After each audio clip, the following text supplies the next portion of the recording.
Hey guys, welcome back to another Fat Boy Slims video. Today we're going to be talking about why I chose to have weight loss surgery and different weight loss surgeries that are available under the NHS in the UK. So let's roll the introduction and let's get into this as quickly as we can. Cheers.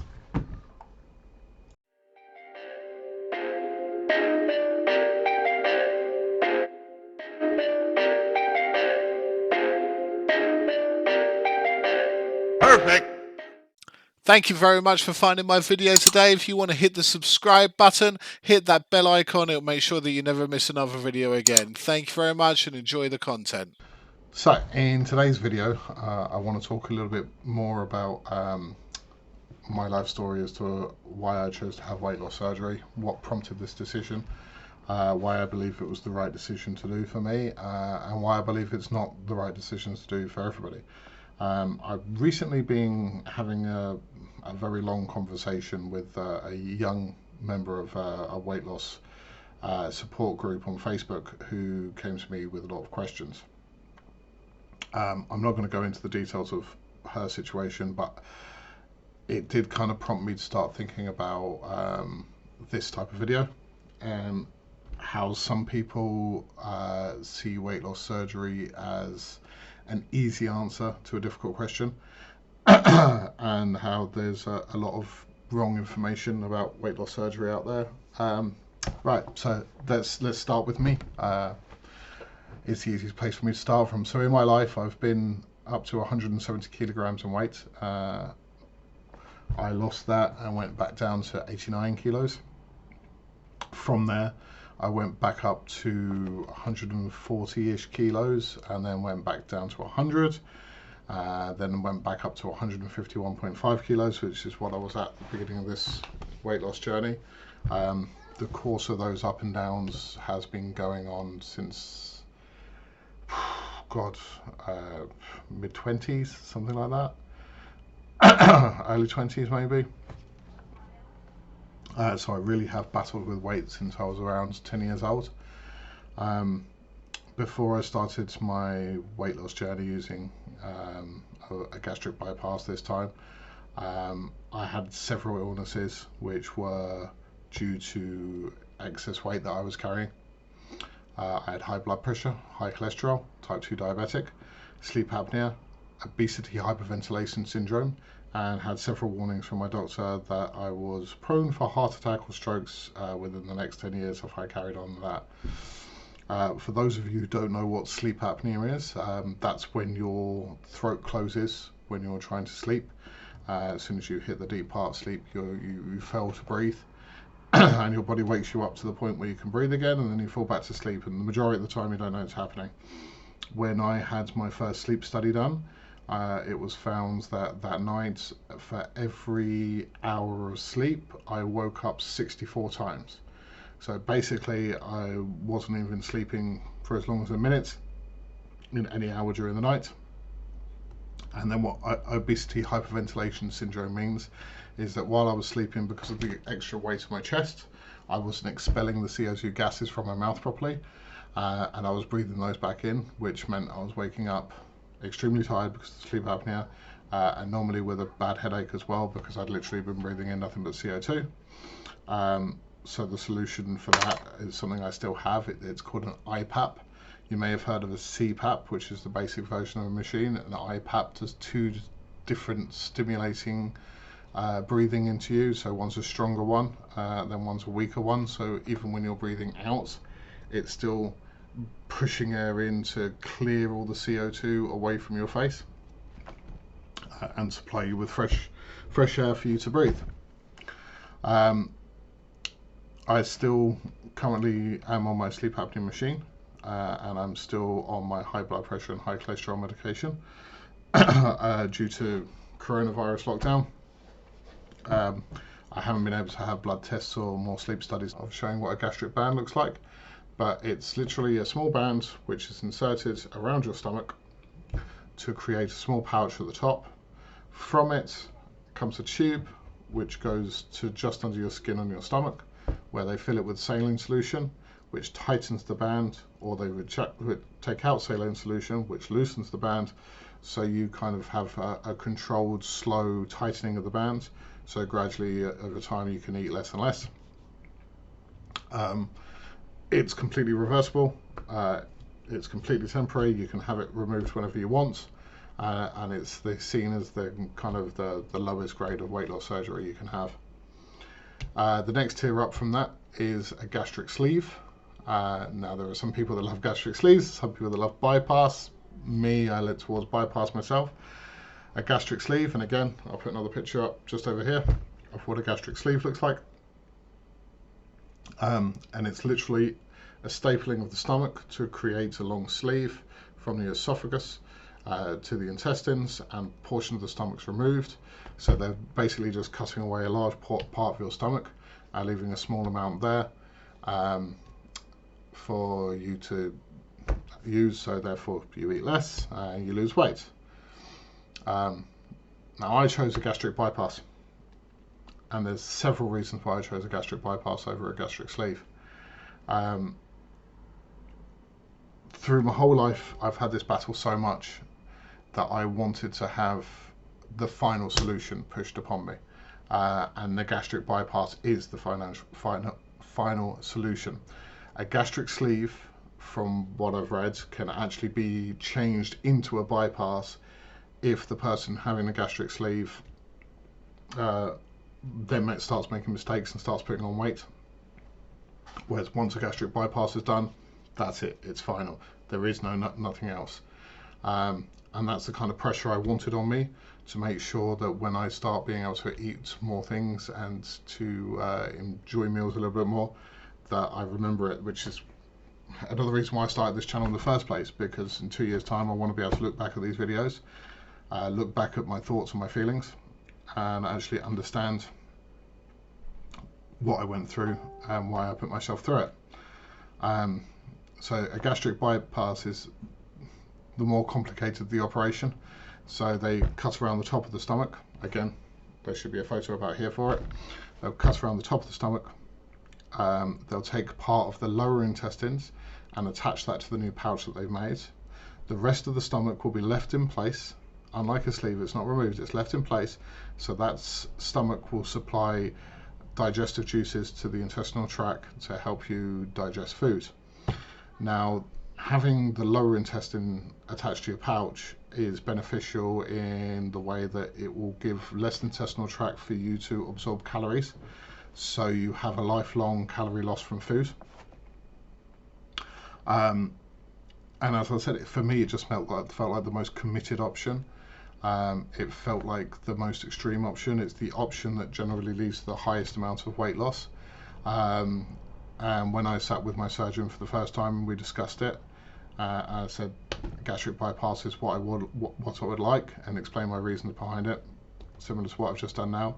He 100% agreed with me. I think that's the option he was going to suggest to me if I hadn't suggested to myself, and that's the option that I went with. I don't regret it at all. It's been a lot harder than I thought it would be. There have been moments where I've been in pain and been uncomfortable and not known what I'm supposed to do here and what I'm supposed to do there. In one way, the lockdown has been a godsend, because I work in a restaurant. I have members of staff around me all the time. People can be very opinionated, so I get to kind of rediscover food and have the first kind of mistakes that I make with, you know, the pain that I mentioned in my last video in my sternum coming up. I get to do that all in private or in front of my mum, in front of my wife and my daughter, which is of course a lot more preferable than doing it in front of 14 waiters. Now, before anyone considers having weight loss surgery, it is very important, in my humble opinion, that you do your research. You read up on everything you can. You watch every YouTube video you can.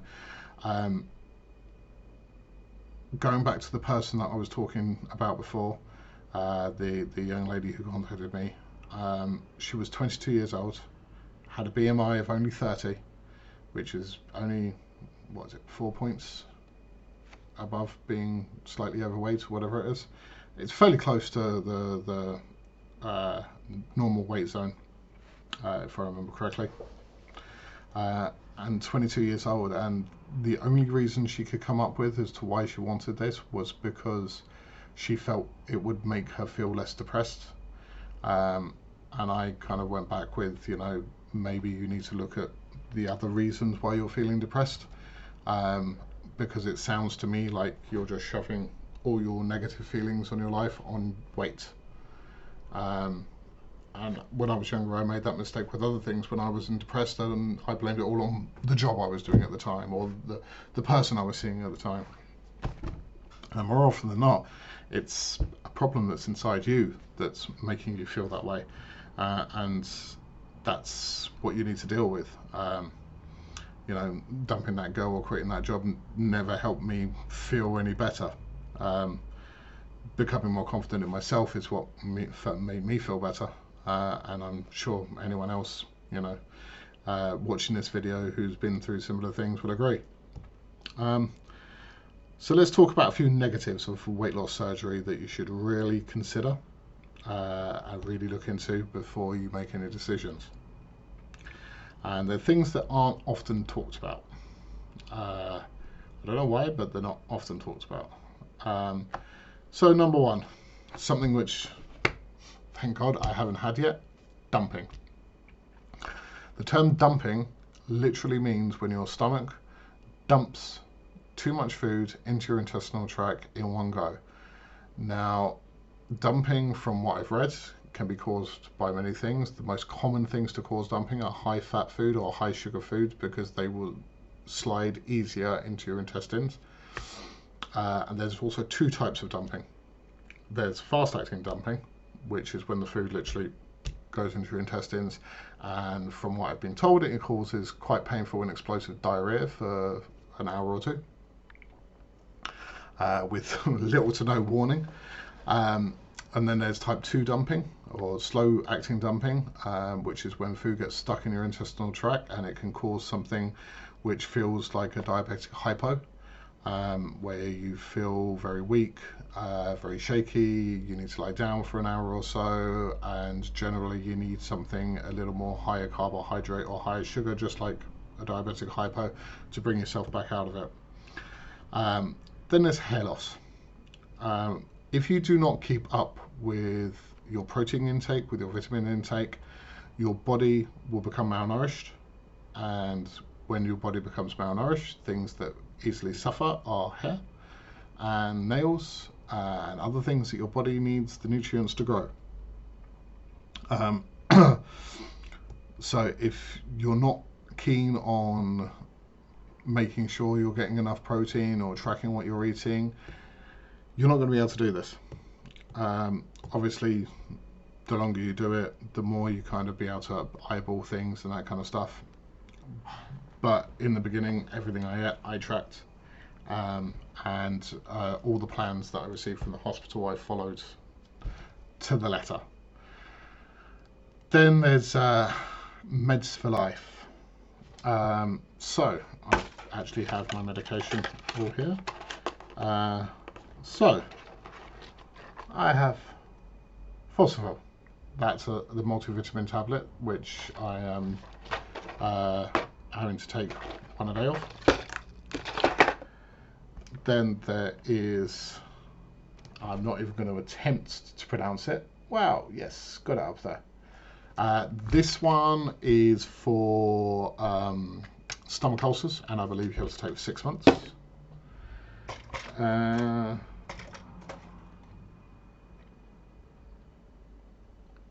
Then there's this one, which I believe is like a B12 supplement or something like that. But that one you have to take one day off. Then there's medications which are specific for me. They're not specific for weight loss surgery. There's a potassium and a statin.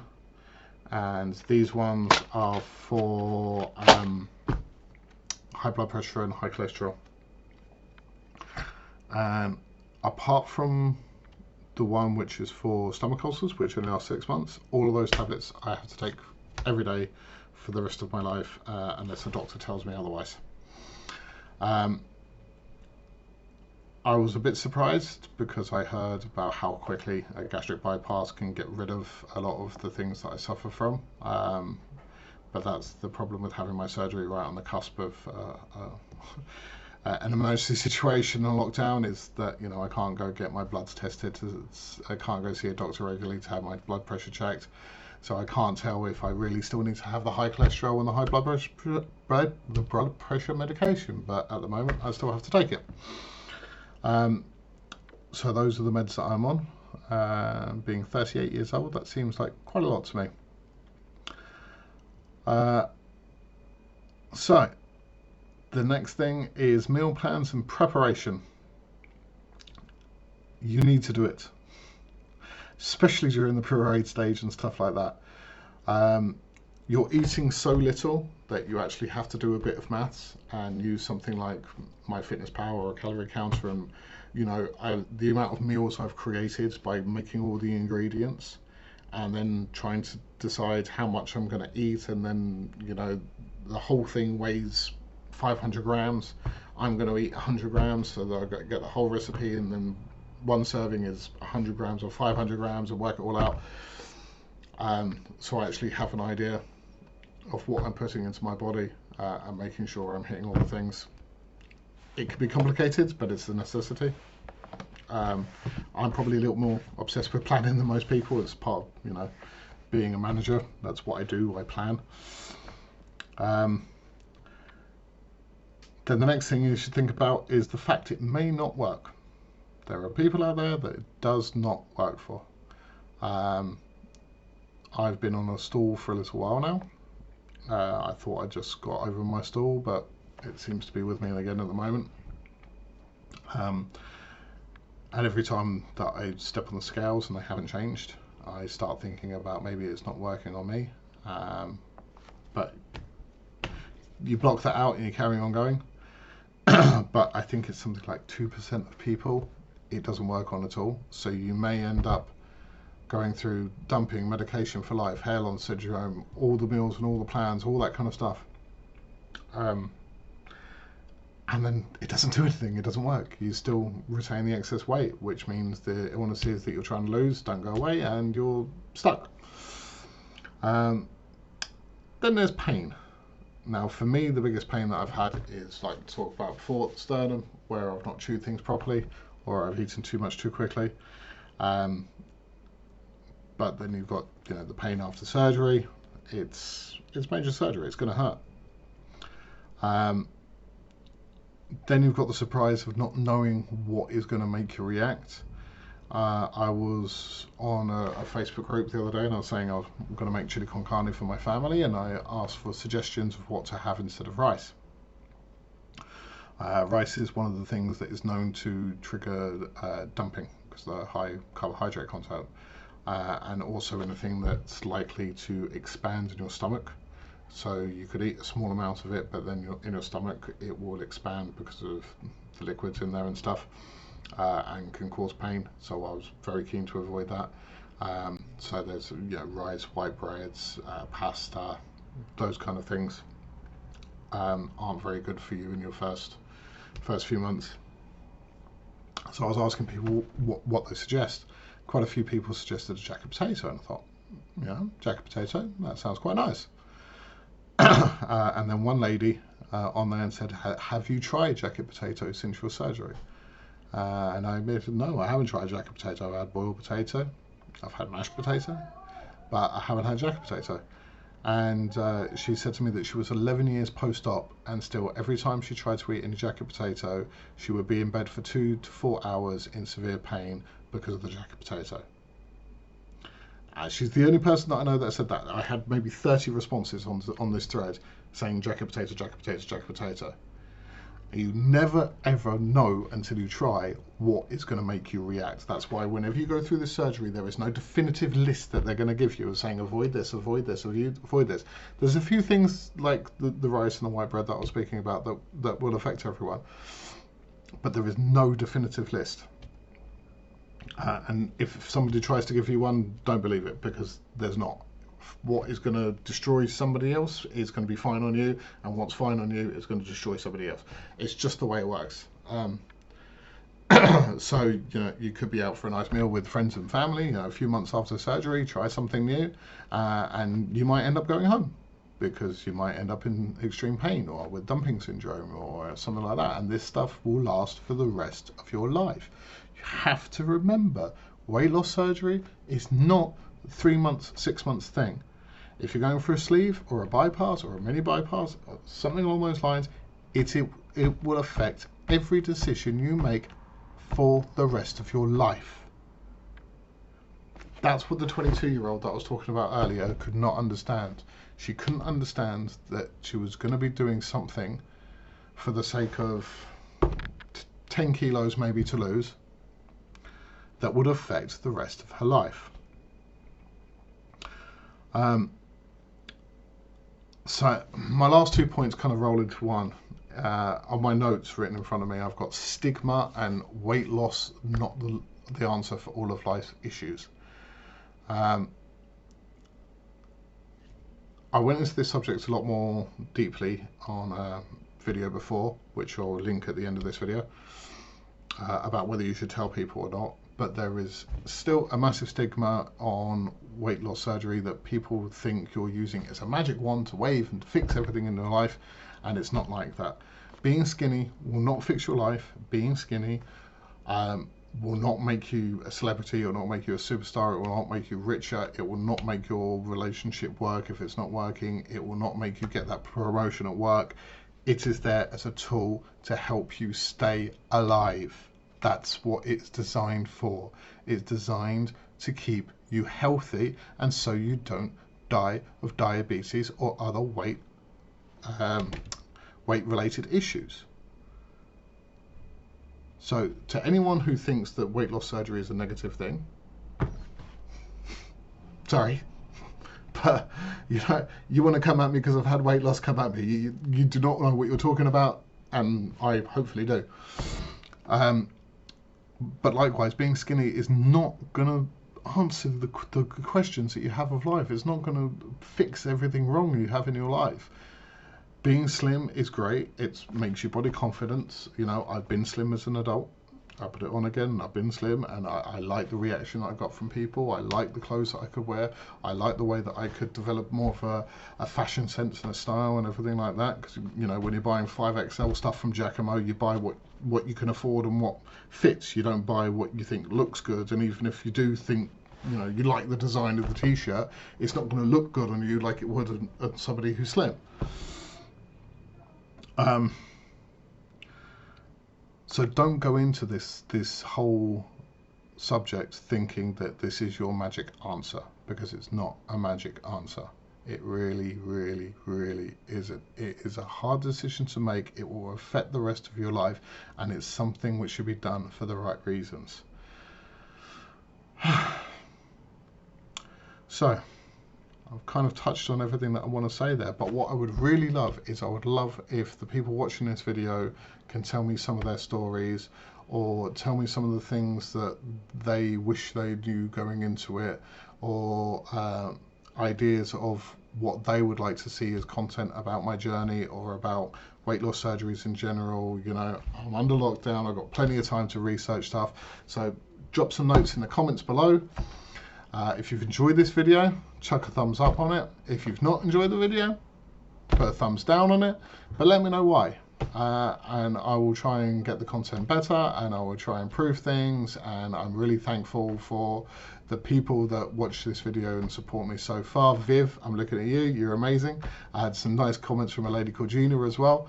So thank you very much. I really hope that you enjoyed this video. I really hope I get to see some thumbs up down there, and I'll see you next time. Bye bye.